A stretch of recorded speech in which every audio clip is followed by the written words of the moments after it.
15 version 2 yon. Kanina putol yung cable niyan. Yan. Eh, pag nanganak Yan. Kinabitan na namin ng bagong throttle cable. Yan. Hey. Backlash pala yung tangke na ito. So yung pati clutch cable, papalitan na rin yan. Larang isa na.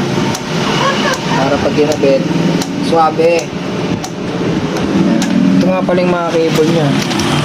Binili lang natin sa labas kasi out of stock tayo ngayon. Yan. Ito yung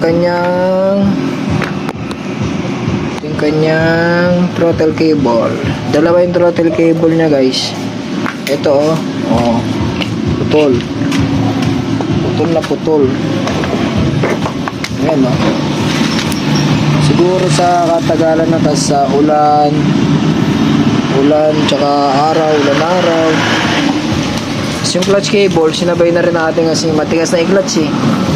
Magaganit na yung mga cable niya ito. So yun guys, ito yun siya. Bubuhay na natin to.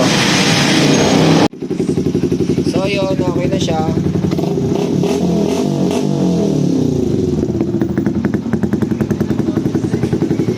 Tapos